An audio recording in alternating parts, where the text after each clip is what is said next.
Hello, I'm here with Edwin Wiek, the Secretary General and founder of the Wildlife Friends Foundation Thailand. It's a not-for-profit aimed at the rescue and rehabilitation of wildlife in Thailand. And today we're going to be talking about the illegal ivory trade that has been going on in Thailand. So first of all, why don't we just talk about where is Thailand in regard to the ivory trade at the moment?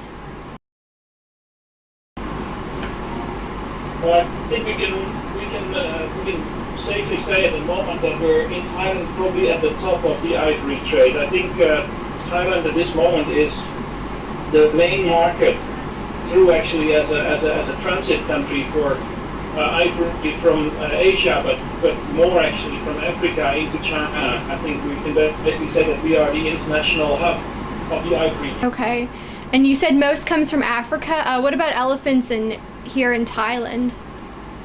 Well, Asian elephants are not being killed as many for the ivory as the African elephants are. On average, the ivory, the tusks on an African elephant are larger than the ones of Asian elephants. So for the quantity of ivory, people usually go to Africa and get it from African elephants. However, there is also a trade within Asia from India, Burma, Thailand, but the problem is that the ivory in Thailand is not protected. That is, there is a legal trade of ivory within the country on Thai domestic ivory, and the ivory from Africa is not protected under Thai law unless it has been taken in or out of the country and then caught red-handed. But African ivory found on the market within Thailand is not illegal. You think of the elephant here in Thailand as being rather a national symbol, but what is the government doing to stop this, or is anything being done? Well, I don't think we can talk any longer about a national symbol. Just like the Indians who say that the elephant is their national symbol as well as the tiger.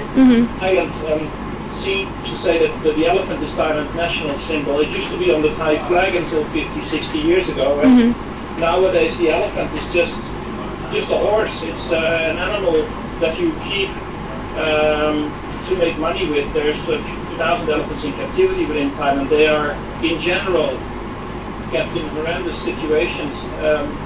And the elephants that are still in the wild, which is, according to some people, between 300 to 2,000, and others in the government say that there's more than 4,000 in the wild. I think the truth is somewhere in the middle from those two estimations, and with maybe 2,500 elephants in the wild, not over 3,000 definitely.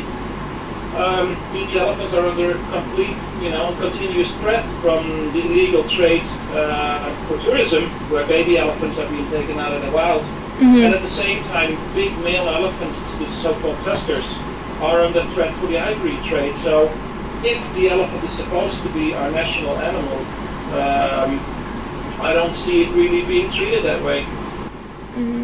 Okay. And so what about, I know at the moment CITES nations are coming together to discuss a possible new way to channel regulate the ivory sales, and I know one of them they were saying that maybe having ivory funneled through a single monopoly and regulated that way. What do you think about that? Well, regulation of ivory trade, including the sales, the one-off sales of the ivory stocks in some African or even Asian countries, makes not much sense. I mean, it creates a gray market. As soon as you start allowing tiger trade that we are seeing in Thailand, we see that there's a gray market where wild tigers are being taken into the trade because it's much cheaper than getting the ones from the farms. The same thing will happen with elephants. As soon as we allow some ivory to be sold legally within Asia, through Thailand or China, Japan, whatever, we will see a mixture of illegal ivory to be put onto the market as well. And with our corrupt systems in our countries, it is impossible to monitor it properly. So actually, by allowing some legal ivory trade, we're putting even more danger, more pressure on the wild stocks of elephants. I don't think it's going to work. It's never worked in the past. There are many reports where people say if you actually allow the ivory trade, it will actually have a regulated trade and will be less pressure on the wild population. That sounds like logic. However, in countries where law enforcement is so weak, where corruption is so high, it's not going to work. You're going to have illegal stocks of ivory mixed up with illegal stuff, and nobody can actually see or monitor really what's happening. It's a grey market. It's going to get worse. So from talking to Mr. Wiek, it's clear to see that there's an issue going on here in Thailand and in Southeast Asia in general.